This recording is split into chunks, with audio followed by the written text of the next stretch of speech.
Welcome back. Thank you for following me and subscribing and watching all my videos.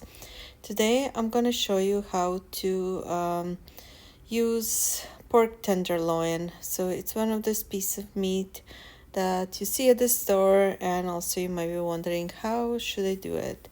So one way it's I'm going to show you how to marinate the meat and then do it in a sauce. So we're gonna use the white wine to create a sauce.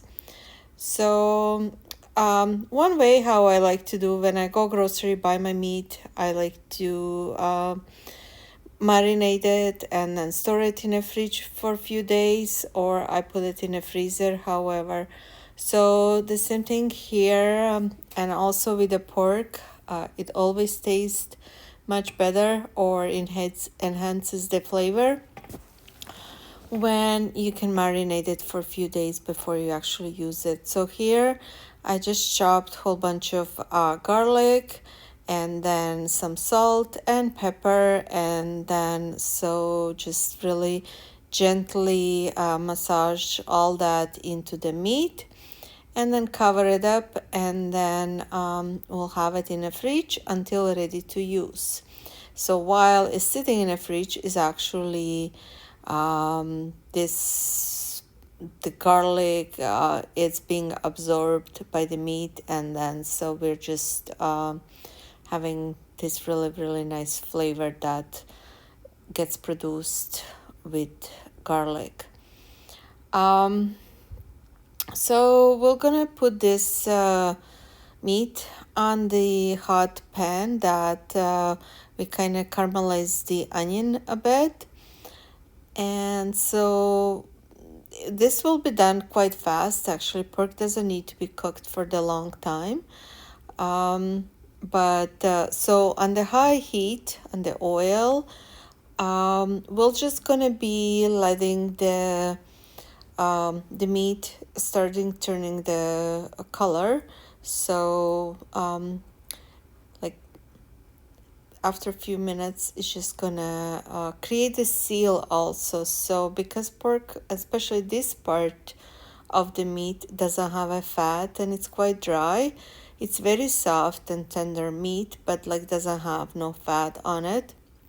So what we're gonna do, we want to seal, make a seal around the edges of the pieces of meat, and then while it's cooking, the juices inside will stay. So once has that done, we'll just cover it up and let it cook in on juices. We're really not adding any water or anything at this point. Just let it go like this. So when it actually has browned it nicely on all sides, we'll remove the meat, and then we'll create this nice sauce for this meat. So what I'm gonna do is add some white wine, and you can add any white wine. Either you can buy some cheap wine that is actually says cooking for cooking, or you can use any other. It's your preference. It's like what you like to drink, that's what you can cook with it as well. So it's really your choice, but white wine is kind of nice. So we're just gonna let it evaporate on a high heat, and for a few minutes. So we will have the flavor, but the alcohol, it's gonna disappear. And then another part, in a cup of warm water, we're gonna add like the cornstarch, or if you don't have a cornstarch, you can always add like a tablespoon or two of the white flour.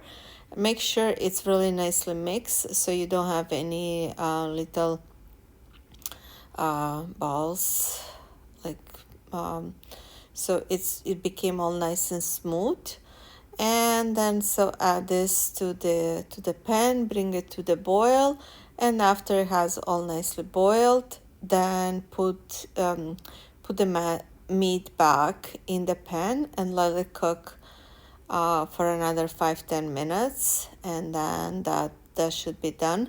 So in that meantime, this sauce that we created, it's gonna thicken up, and will be nice and juicy and very delicious.